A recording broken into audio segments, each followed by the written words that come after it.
Hi, this is Shop Talk and I'm Riet Anwat Cotrillo.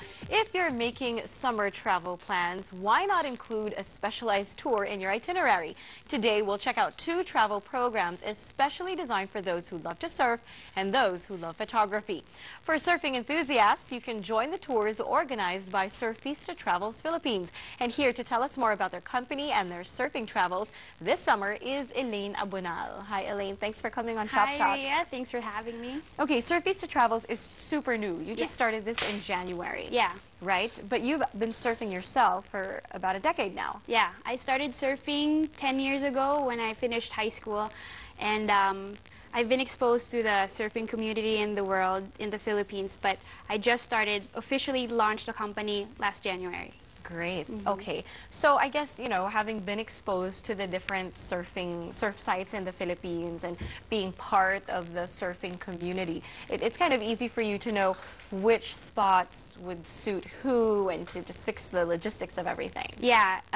Because most of my clients are usually beginners or those who just want to get a taste of what surfing is. So I already know, I've already chosen La Union to be the spot where they can learn surfing, but I'm thinking of going to other spots as well, because if we go to the same spot every time, they might get bored. So it's good that I already know where to go. Right. Okay. And who exactly do you organize these trips for? Is it for locals, for Pinoys, or have you already gotten bookings for people overseas? This Surfista Travels is for people who live in Manila and want to go somewhere, and also like foreigners who live in Manila or visitors coming from other countries who want to try surfing in the Philippines but don't know how to do it. My first tour, I've had one Canadian girl who lived in Thailand fly all the way here just for the first tour to experience surfing. Yeah, and then just last weekend I had a private group tour with a French family of 4. So they tried surfing in La Union and they were able to experience the beauty of surfing in the Philippines. Nice. And they're a French family living here in the Philippines, or they really came from overseas? The mom is an expat, so it's an expat family. Yeah. Okay, great. Yeah. So, like, what's a typically arranged tour like? What does it include? Okay, the tours include basically everything: transportation, accommodation, surf lessons, board rentals, and then we also have sponsors, so they get a lot of freebies from the sponsors. There's only one breakfast. I didn't include the food because I know that my clients are going to be picky and are going to have different tastes, so I didn't include that with it. Right, better that they have that choice. Yeah, the choices. Yeah. Okay, so but you, like you said, you'll arrange everything from the transport to the lessons and all of that. They just have to show up. Yeah, they just have to to pay and then to go and then just enjoy themselves. And if they need something else, they can just tell me and then I can fix that for them. Okay, and are you around while they're actually doing the tour? You're accompanying them. Yeah, there's always going to be a Surfista Travels coordinator. And for now, that's me. That's you. You're the lady who does everything. Yeah. Right. Okay. And like, what's the average cost and the average length of a tour? For now, I'm only offering weekend tours. So 2 days, 1 night, 2 days. And that is 4,500 pesos for now. Okay, yeah. And that's overnight? That's overnight, yeah. Okay, and you go to La Union, so how long is the drive from Manila to La Union? The drive depends actually what time you leave. If you leave at midnight, it can be from 4 to 5 hours. But if you leave at 5 a.m., it could take from 6 to 7 hours. So my first tour, so for my first tour, we left at 5 a.m., so that took quite a while. We got to La Union at 11 or 12.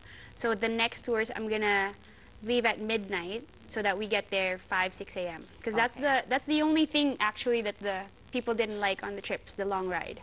Yeah. Right. Okay. And is there like a specific time of day that it's best to surf so that you need to be there on the beach at a certain hour? It depends. Sometimes it's best to surf in the morning, sometimes in the afternoon. Usually people like to surf early in the morning because that's when there's not a lot of people, there's no crowds. And the sun's not too And the sun's overbearing. not too bad for your skin. And then it kind of gets windy after lunch, so you have to wait a little bit, and then before sunset is the best time. Oh, okay, all right. And so, like, when people go on your tours, do you hire a bus especially for the tour, or you just book them on a particular ride? How does that part work? I hire a private van. It depends on the number of people who are going. So I hire a private van with its own driver. If it's a bigger group of people, I'm gonna rent a bus, like Partas bus. Okay. So it depends on how many people, Depends but on the it's size. private. Yeah. Okay, so it's really just like the tour group Yeah. that's on there. Yeah. Now, surfing is seasonal, right? So when are the best months to go surfing? It starts actually August, September, October, and it ends actually in the summer. That's the ironic thing. Like when it's April, May, June, that's when it starts to get It's flat. too flat. Yeah, there's nothing happening. So people should start surfing August, September, and then go surfing March and then April. It depends. Sometimes there's a typhoon, there's a swell somewhere around the Philippines, and then waves come up. Okay, so all the surfers like, there's a typhoon. Yeah, let's yay! go." Yeah, it's not like, oh, there's a typhoon. No, like, oh, where's the swell? And we look at the forecast and we see where the waves are, etc. That's funny. Yeah. That's really funny. Yeah. Okay, what makes surfing so different from other types of water sports? Because I really get a sense that, you know, surfers have their own community, they're like their own little group or posse or whatever. Yeah, I wouldn't say like, maybe in the beginning it looks like it's very cliquish, but for me when I started surfing, what made me addicted to it was that it wasn't just you get in the water, you surf, and then you get out. It's a lifestyle. So it's also about going on the road trips and then meeting new people. You meet so many different kinds of people, and then hanging out at the beach. So one, surfing as a lifestyle, and then the second one, my friend actually told me this, and it's really nice. Every single wave is different. So whenever you ride a wave, whenever you experience something, it's always different each time. So you want to try again and again, and you get addicted. So I think I've tried other water sports, and surfing is the one that's made me want to go again and again. So, Right, you yeah. fell in love with Yeah. it. Yeah, I'm addicted. I'm hooked now. Yeah. Is it the kind of thing that like anybody can do? Because I think you've said that it's, you know, you can be young, old, thin, fat, fit, not fit, and Yeah. you'll be able to surf at some level or another. Yeah, anyone can do it. Like what you said, thin, fat, old, whatever. Young, old. The youngest could be 3 years old. The last time I was there, I saw like, I think it was 70-something-year-old man who tried it. We've taught children with hearing disabilities how to surf, and they were able to do it. Nice. One of my good friends from La Union, he was born with one leg. He's a pro surfer, and he's sponsored by Billabong. And Amazing. Like, yeah. And do you know Bethany Hamilton? Yes, the shark bit off her arm. I've Yeah. seen that movie many times with my daughter. Did you cry? Yeah. She only has one arm, and she's a pro surfer. She surfs. She's a champion surfer, right? Surfs better than so many other people. So anyone and everyone can. Right. Do So it. there's like no excuse. No excuse. Yeah. Right. I used to make excuses. I'm like, no. Yeah, anybody can do it. Okay, so you know, if you're a beginner, obviously you don't have your own board and stuff. When you go to the resorts where Surfista travels takes you, everything will be there, right? Yeah. Yeah. It's included in the package. So the board, the leg rope. There's going to be a leg rope. The instructor as well. Even the rash guard, so that it protects you from the sun or from exposure that you're not expecting. So everything is already included there. Very nice. Okay, and then you mentioned that you do have sponsors give you freebies. What kind of freebies do I get? Can I mention my sponsors? What do they give you? Okay. Well, we get drinks from Light Water and Vitamin Boost, so the participants don't need to buy anything anymore. So you won't get thirsty. Yeah. A camera crew. The first trip, there was a camera crew that came and took photos and took videos, so that was GoPro. Nice. So you don't have to worry about it. Yeah, and then Yabang Pinoy. We give bracelets. It's like a friendship bracelet thing, and it's pride, Filipino pride. Yes, and then I we love get those the participants. bracelets, Yeah, right. and we will probably get more stuff from the sponsors like Hurley, and we get magazines from 7107 Islands magazines. Oh, okay. Yeah, so stuff that are perfect for when you go on a surf.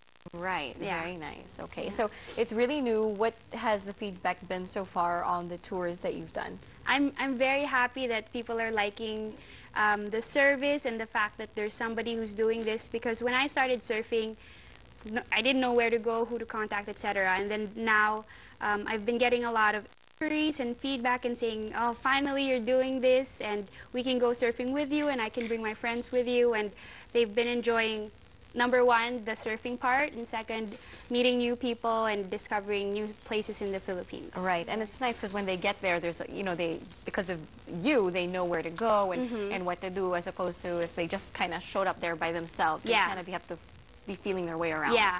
Right. It's one thing to go there on your own, but second, to have somebody who knows what they're doing go with them. Right. So the experience is richer, it's more personalized, there's so much more that you can do because there's somebody guiding you. Wonderful. And like you said, you take your guests to La Union.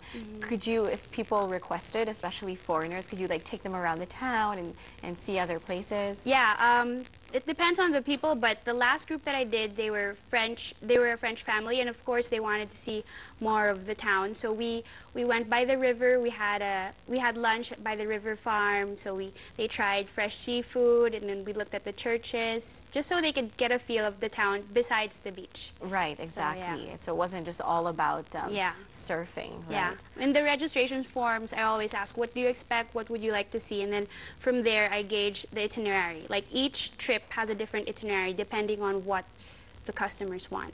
Okay, so it can be personalized. Yeah. Wonderful. And then can you put together groups, like you get maybe a group of 2 and a group of 3, you can put them together? Yeah, yeah, usually two friends go, 3 friends. A lot of, actually, the people that sign up are alone. So that's when they meet people, because I guess their friends or their family don't want to go with them. So this is perfect for those who want to try it and don't have anyone to go with. And you don't want to be alone. Yeah, and you don't want to be alone. Yeah.